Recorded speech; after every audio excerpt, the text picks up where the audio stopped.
juga gitu sebelum Iya, dilantik? rencananya seperti itu. Dikumpulkan di satu tempat, ya di mana kita Di Magelang lagi? saya belum tahu saya. Terkait apa, Prof? Nggak ada yang sesuatu yang mau disampaikan ke pers, hanya tugas-tugas rutin aja.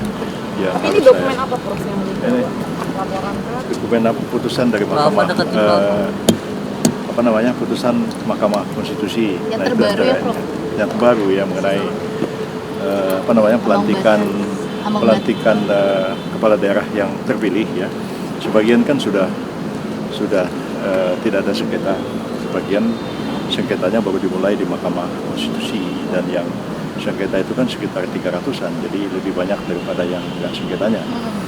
Nah, pemerintah tuh berkeinginan supaya mudah-mudahan smooth ya, sengketa ini jalan terus saja di Mahkamah Konstitusi, tetapi yang sudah ada sengketa ya bisa dipertimbangkan untuk bagaimana kan, apakah dilantik lebih dulu, dan itu kita melihat ada dua putusan dari Mahkamah Konstitusi yang memang perlu mendapatkan klarifikasi dari Mahkamah Konstitusi, dan pemerintah juga akan membicarakan hal itu dengan DPR nantinya. Hanya itu aja yang dibicarakan. Oh, kalau soal yang putusan MK terbaru yang ambang batas ini juga dibicarakan atau seperti apa, Prof? Bagaimana? Mang batas Yang tadi, Yang presidensial yang threshold. presidensial threshold bukan. itu Enggak. apakah juga turut dibicarakan atau gimana, Enggak. Prof? Tapi Jadi sikap ini hanya pemerintah- membicarakan hal yang sangat teknis terkait dengan pelantikan dari kepala daerah yang tidak ada sengketa di Mahkamah Konstitusi, karena ada dua putusan Mahkamah Konstitusi yang pertimbangan hukumnya itu agak menimbulkan keraguan-raguan.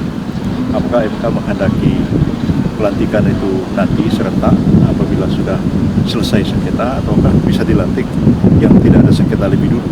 Jadi hanya masalah teknis ini yang tadi kita bicarakan dengan Mensesnek, dan kita carikan jalan keluarnya.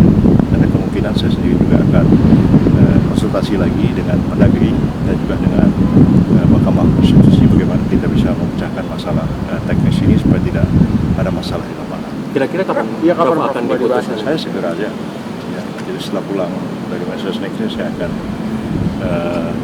bicara dengan Pak Mendagri, juga dengan Mahkamah Konstitusi, ya, bagaimana mengatasi masalah teknis ini supaya bisa diselesaikan dengan baik. Arahan dari Pak Mensesnek kapan? Jangan begitu pertanyaannya.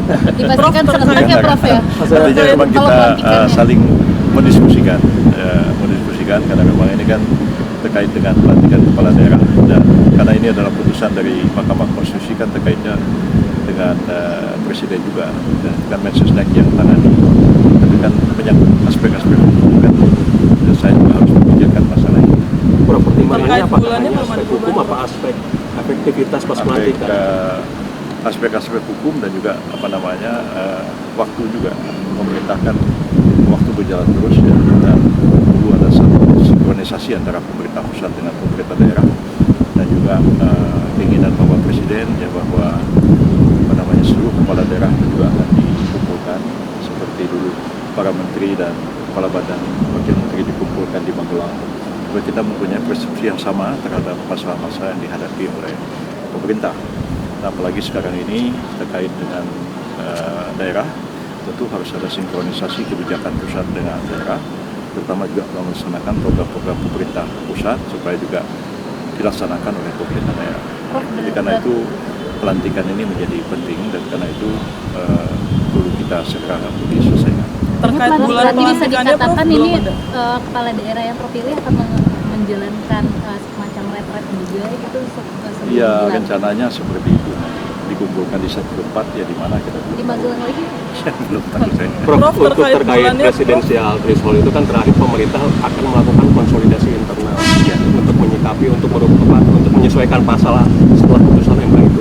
Udah sejauh mana, Prof, konsolidasi internal? Memang belum ada rapat koordinasi secara langsung untuk membahas masalah ini, tapi konsultasi antar para menteri ya, juga dengan partai-partai politik sudah terjadi untuk membahas implikasi dari putusan Mahkamah Konstitusi yang membatalkan pasal 222 Undang-Undang Nomor 7 Tahun 2017 ini. Karena pasal itu dinyatakan bertentangan dengan UUD 45, maka mau tidak mau diperlukan ada satu pengaturan baru pemilihan pencalonan presiden dan pemilihan presiden tanpa threshold lagi. Dan tapi MK kan sudah memberikan 5 panduan, disebut dengan constitutional engineering. 5 panduan itu tidak terlalu sulit untuk dilaksanakan. Jadi salah satu panduan yang dikatakan oleh MK itu jangan sampai terlalu banyak, tapi jangan juga terlalu sedikit calon presiden. Jadi katakanlah kalau Pak Saldi mengatakan ada 30 partai politik serta pemilu, maka maksimum kan 30 juga pasangan calon presiden. Tapi kalau 30 kan ya banyak juga kan. Dan partai-partai itu boleh bergabung. Tapi kalau bergabung jangan sampai 29 mencalonkan satu orang, lalu yang satu partai akhirnya 2 lagi.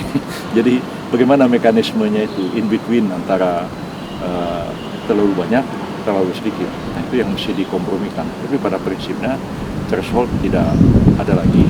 Jadi satu partai politik yang tidak mau bergabung, ya dia nggak bisa dipaksa. Dia mau calonin, silakan aja calonin. Walaupun ternyata misalnya 28 partai mencalonkan satu orang, tapi ada 2 partai nggak mau. 2 partai itu masing-masing ada 3 juga. Jadi bagaimana caranya kita supaya nggak terlalu banyak, nggak terlalu sedikit, jangan sampai juga muncul calon tunggal. Kalau misalnya 30 partai itu 30 mencalonkan satu orang, maka deadlock kan, karena tidak mungkin dilaksanakan pilpres kalau pasangannya cuma satu. Gimana cara milihnya?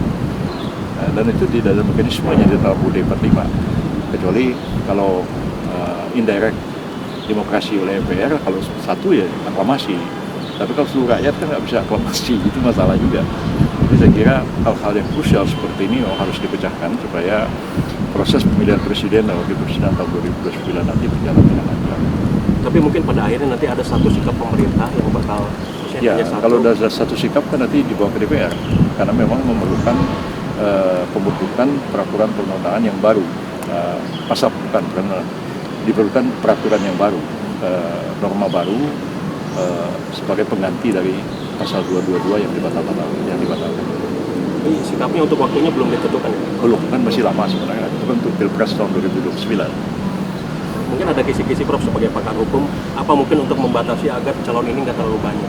Ya seperti itu tadi saya katakan, kalau 30, ya kalau partai itu bisa bergabung, berapa banyak boleh partai itu bergabung?